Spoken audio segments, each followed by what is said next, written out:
The pandemic was a horrifying chapter of our recent history that very few want to revisit. This time is assisted with so much trauma and loss that one only equates it with depravity and heartbreak. Films have integrated the pandemic in their screenplay or have solely focused on its impact. I can think of the Malayalam film Joji entirely being set during the pandemic, the Anubhav Sinha directed film Bheed that focused on the mass exodus of individuals from their own homes and the catastrophes that it caused, and the short starring Nagraj Manjule that featured in the anthology Unpaused Naya Safar, which shed light on the desensitization we developed as a country towards death during this horrific time. Vivek Agnihotri, with his film The Vaccine War, wanted to focus on the scientific strides made by Indian doctors and bright minds of our nation during the pandemic and how, through the sheer ability and perseverance, made a homegrown vaccine available for the citizens of their country in swift time. This specifically lays focus on the effort made by the ICMR and the National Institute of Virology and how they tied up with Bharat Biotech to produce the Covaxin. The movie, for narrative purposes, creates a counter, an antagonist of sorts, on how the media, in cahoots with international organizations like the WHO, aimed at sabotaging this progress by hugely lobbying for a foreign vaccine, shedding light on the incompetent Indian systems and highlighting the number of casualties and deaths that were piling up in the process. A haunting chapter of our recent history and adapted from the book Going Viral, written by Balram Bhargav. How much is the truth and how much is embellished for dramatic purposes? Let's get down to my experience in the theaters of watching this film in a relatively empty theater this Friday morning.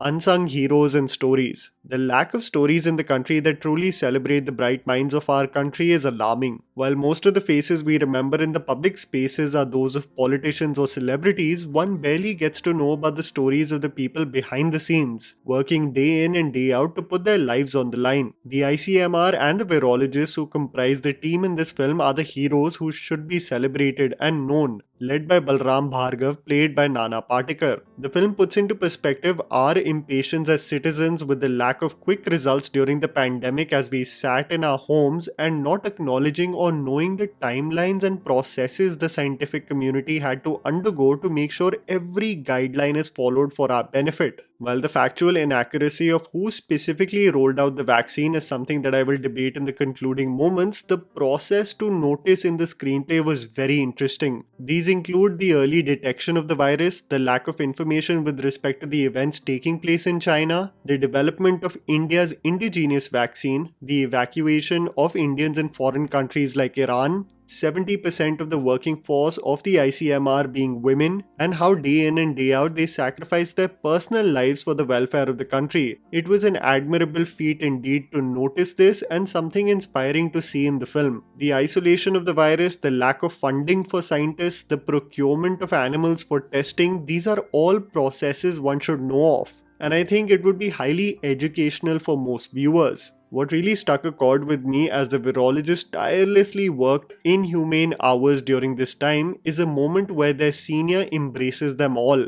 really standing out as warriors and a reminder to all of them on their importance in this ecosystem. These are the men and women that need to be spoken about and celebrated more, just like we cheered and celebrated them during Chandrayaan, papering over the cracks of the pandemic. What also becomes evident while you watch the vaccine war is that the maker papers over the severity of the lives lost during the pandemic. The issue is that while one can be appreciative about the celebration of the scientific community and the strides they made towards the development of an indigenous vaccine, it cannot be told in isolation as it took place also during a really tumultuous and horrifying time for most Indians. The lives lost during the Delta wave are presented as nothing but a mere footnote. The lack of oxygen cylinders, hospital beds, and the broken medical infrastructure that caused so many deaths are merely glanced upon. The horrific images of bodies floating in the Ganga and the hordes of dead bodies piled up together are only presented as a vindictive journalist tries to sell them off to international agencies. There is a whataboutism in arguments also when the ineffective nature of our systems are questioned. When one points at the casualties of the country, a home worker exclaims,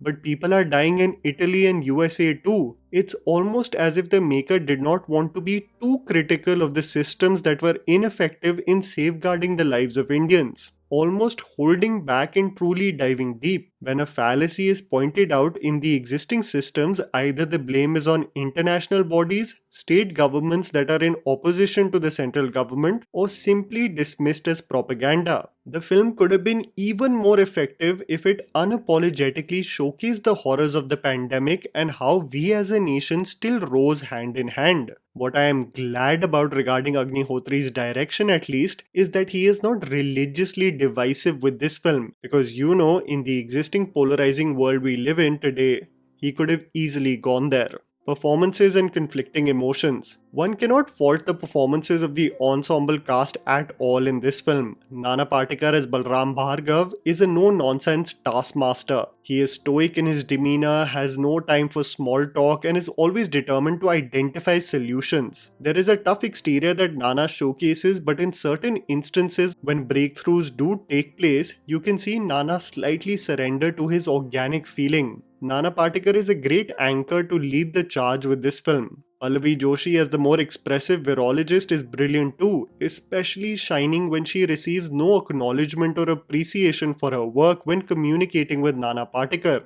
The biggest conflict for a scientist during this period is that the breakthroughs are feats for them but an ominous calling for the public. I especially loved Nivedita Bhattacharya in this film and how she keeps her team united and focused on their ultimate goal, and Girija Oak, who not only portrays an overworked mother to perfection, but her debating skills with those who doubt the capability of Indian scientists is brilliantly performed. The villain and factual inaccuracies. The biggest sticking point I believe that makes the preceding events of the movie, which are otherwise grounded, real and extremely understated, gimmicky, is the portrayal of Raima Sen as the antagonist that is the force to be reckoned with against the Indian scientists. She is a journalist who is a sadist and has a clear agenda against any progress made by the Indian scientific community and does everything in her might with a smile on her face to sabotage the same. She is introduced holding a Starbucks coffee cup, does not care about fact checks, is only concerned about labeling India as incompetent, and ends the scene by asking her secretary about her sandwich, कि ये पक्का vegan है ना? The problem is that the narrative presents this journalist as if she has the impact to influence mass India, while most of her propaganda is presented in English and on Twitter.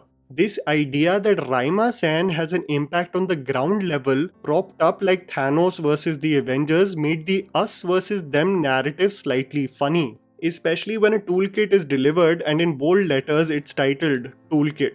Making this character a part of the problem versus the main problem would have been ideal, because the story then just makes it a scientist versus left-leaning journalist narrative, and it's far too simplistic for a time that had several complicated elements that needed swift action and attention. There are no curious opposing thoughts, just agenda-driven hate mongrels. What I liked creatively though was that Vivek Agnihotri through his sound design adds a breathlessness to the visuals of the virus. This suffocating feeling almost becomes a recurring feature of the film, as the country also has to deal with the virus mutating and adversely affecting so many lives. There are factual errors that do exist in the film in terms of the credit of the creation of the co-vaccine and the actual role of the ICMR and NIV versus Bharat Biotech, the grounds in which the WHO initially rejected the vaccine, the Covishield vaccine and its implementation in India is merely brushed upon, and the concluding moments of the film become less about the scientific exploration and cross-questioning with the media and turns into a rhetoric speech about the feeling of being Bharatiya and roasting our villain. I admire the celebration of the unsung heroes of our scientific community through this film, especially the warrior women that led the charge, but the problem in the films do exist, as the maker clearly held himself back from diving deep on the bad and ugly aspects of the pandemic that consumed all of us. It would have been far more compelling if he unapologetically did the same while celebrating our achievements as a nation. And that was a video, guys. Write down in the comments below what you thought about the vaccine war. Please don't forget to follow me on Instagram, the handle's right in front of you. Follow me at JammyPants4. Also, please support us by smashing the like button and subscribing to our channel for weekly content ahead. Thank you for watching.